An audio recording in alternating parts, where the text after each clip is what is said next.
안녕하세요. 안녕하세요. 아, 맞다. 안녕하세요. 조랑우탄입니다. 오디오 다큐 첫 번째. 드디어 발을 내딛어 봅니다. 어떻게 완성이 될지 예측 불허한 상황에서 시작을 해보려니 조금 긴장도 되네요. 첫 번째 주제는 만남입니다. 누군가는 노사연 선생님의 노래를 떠올리고 누군가는 학창시절 친구를 떠올리는 단어. 다들 어떤 만남을 마음에 품고 사는지 편하게 들어볼까요? 동생이 또 무언가를 시키네요. 노사연의 만남 노래가 생각납니다. 농담이었고요. 아무래도 사람과의 만남, 이 말이 생각이 나고 어릴 땐 재밌었던 새로운 사람과의 만남이 나이가 들수록 점점 신중하게 되어 어렵다는 생각이 들어요. 저는 자연과의 만남이요. 저는 유년기 시절을 도시에서 자랐고 자연보다는 사람에게 관심이 더 많았었어요. 그러다 보니 철쭉과 진달래도 구분하지 못하는 바보였더라고요. 제가 아파트 화단에서 진달래인 줄 알고 따먹었던 꽃이 철쭉이었다는 걸 알았을 때 얼마나 웃겼던지. 이제는 자연에 많이 다니다 보니 산에 핀 은방울꽃, 다람쥐, 고라니, 숲, 강, 바다. 그 무엇도 신비롭지 않은 것이 없는 자연이 저에겐 가장 행복하고 좋은 만남 같아요. 20대와 30대가 된 후의 만남이 교차로 떠오르네요. 20대 때는 만남이 지속되길 바라며 서로가 상대의 틀에 스스로를 맞춰갔지만 30대가 되고 나서부터는 서로 자신의 틀에 상대를 맞춰보게 되더라고요. 맞으면 만남이 지속되고 아니면 그 만남은 내려놓게 됐어요. 안목이 넓어진 건지 이기적으로 바뀐 건지는 모르겠네요. 만남은 생과 사의 영원히 반복되는 시공간적인 행위. 만남은 있으면 인연이 있고 헤어짐도 있다고 생각합니다. 만남이란 사람, 자연, 연인, 그리고 철학. 같은 단어 하나에도 이렇게 다른 얼굴이 있더라고요. 짱구야 아빠를 잃은 거니 님의 사연입니다. 친구가 오디오 다큐멘터리라는 새로운 판을 벌렸다. 첫 번째 주제는 만남. 스쳐 지나간 수많은 만남과 헤어짐의 기억 속에서 나는 가장 그녀를 먼저 떠올렸다. 때는 여름과 가을 사이, 우리는 중학생이었다. 초록색 체크 무늬 남방을 입고 있던 친구는 까만 바람막이를 손에 든 채 입는 게 나은지 벗고 있는 게 나은지 내게 물었다. 이게 우리가 제대로 나눈 첫 번째 대화였다. 지금의 성격으로 그때를 되짚어보면 어색한 분위기를 깨려고 던진 말이었을 것이다.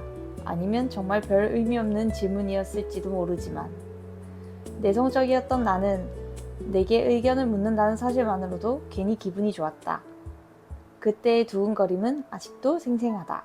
친구는 기억조차 못하는 그날이 내게는 왜 이렇게 각인되어 있을까? 아마 그때는 우리가 이렇게 오랫동안 친구로 지낼 거라고는 상상도 못했기 때문일 것이다. 예나 지금이나 우리는 정말 어울리지 않는다. 하지만 여전히 친구다. 극단적으로 말하면 언젠가 아주 좋지 않은 일로 우리가 헤어지게 되더라도 그날의 기억만큼은 끝까지 아름다운 모습으로 남아있을 것 같다. 언제나 내게 먼저 손을 내밀어준 친구에 대한 가장 처음의 장면이니까. 극단적으로 말하지 마십시오. 짧은 순간 하나가 이렇게 오래도록 마음 한구석에 남을 수 있다는 게 신기하죠. 정작 상대는 기억도 못할 그 장면이 누군가에겐 평생 남는 첫 장면이 되기도 하니까요. 특별한 만남이 있었나요? 아무래도 나의 작은 아기를 만나면서 두 번째 인생, 새로운 삶이 시작되면서 또 다른 내가 만들어지는 느낌입니다. 얽매여져 있던 내가 성장하고 있는 느낌이랄까요? 저는 피아니스트 임동창 선생님을 만나서 12년째 공부 중입니다. 제가 21살 때 다니던 회사 재정 상태 때문에 어쩔 수 없이 휴가를 나왔어요. 그 2달간의 휴가 동안 아빠의 권유로 임동창 선생님 공연을 간 게 만남의 시작이었어요. 그때 저는 교회를 11년 정도 다니고 있었습니다. 선생님께서 저랑 술 한 잔 기울이시며 진짜 궁금한 목소리로 물으셨어요. 너는 너 스스로를 못 믿는데 어떻게 신을 믿냐? 또 너는 너 스스로를 사랑하지 못하는데 어떻게 신을 사모한다고 말할 수 있냐? 이 질문에 저는 한마디도 하지 못했어요. 그때 시작된 만남으로 저는 12년 동안 저 스스로를 사랑하기 위해 노력하고 있습니다. 사실 저는 10대 때부터 인간관계에 대한 풀리지 않는 문제를 늘 가슴에 품고 있었어요.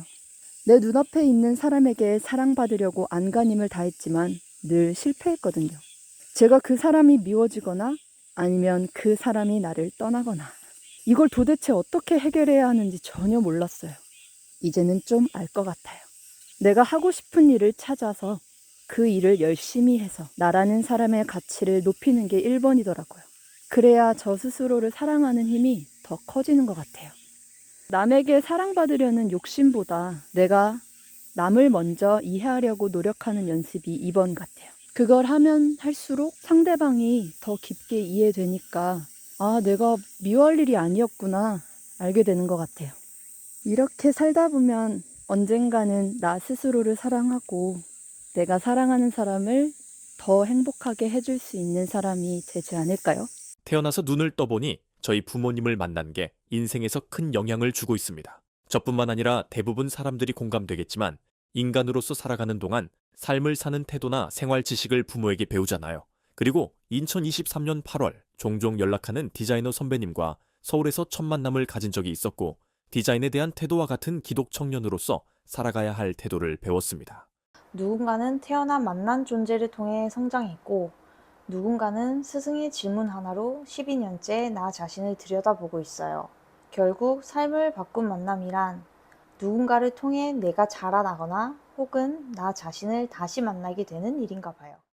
언젠가 다시 꼭 이뤄보고 싶은 만남이 있다면 첫사랑 왜 이러면 진부하겠죠.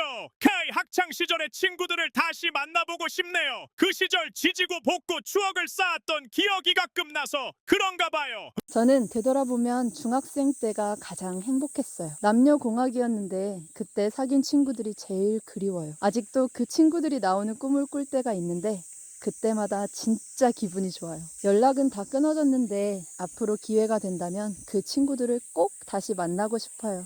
언젠가 다시 꼭 이뤄보고 싶은 만남이 있다면 상대의 장점 하나만으로도 단점이 안 보이던 만남을 다시 만나고 싶네요. 이미 알고 있는 향이라 더 그리운 것 같아요. 인터뷰어를 여건이 되면 뵙고 싶습니다. 같은 도민이라서 인사라도 하고 싶고 앞서 언급한 선배를 다시 뵙고 싶네요. 그때 이후 매년 만나자 하고 해도 못 만나서 아쉬워서요. 그리움의 결은 다 다른데 다시 만나고 싶은 마음은 다 똑같네요.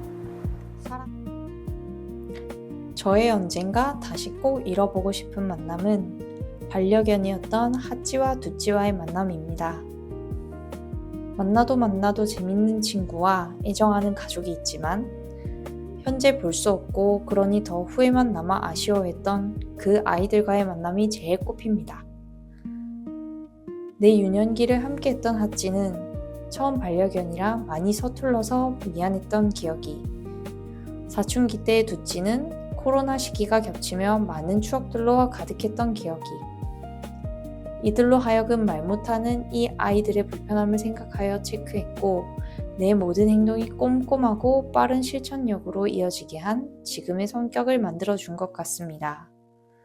한 번이라도 다시 만나 전생이 우리 가족 덕분에 행복했었기를, 그리고 지금도 행복하게 우리 곁에 머물고 다음 생에서도 서로가 어떤 위치든 꼭 만나기를 빈다고 말해주고 싶습니다. 곁에 있어준 그 아이들 덕분에 지금의 제가 만들어졌고 이제 제가 바라는 건 그 아이들이 그때도 지금도 행복했으면 하는 마음뿐이네요. 여러분에게 오늘의 이야기는 어떠셨나요? 먼저 소중한 사연을 나눠주신 그소리님, 하고제비의 핏줄님, 사랑을 찾는 우사기님, 짱구의 아빠를 잃은 거니님, 조간의 삼찌님, 총각님 정말 감사드려요. 여러분 덕분에 이 첫 화가 완성될 수 있었습니다. 저는 대본을 정리하는 내내 눈시울이 붉어지는 구간도 있었고 고개를 끄덕이며 나도 그랬는데 하고 공감한 사연도 있었고, 전혀 생각지 못한 시선에서 만남을 바라보게 해준 흥미로운 이야기도 있었어요. 이번에 몇 분이 다음에 나눠보고 싶은 이야기도 살짝 남겨주셨는데요. 그 제안들 중에서 9월 주제는 활력으로 정해봤습니다. 관련 내용은 게시글로 따로 남겨둘게요. 다들 오늘 하루도 좋은 만남 가득하시고 다음 이야기에서 또 만나요. 안녕.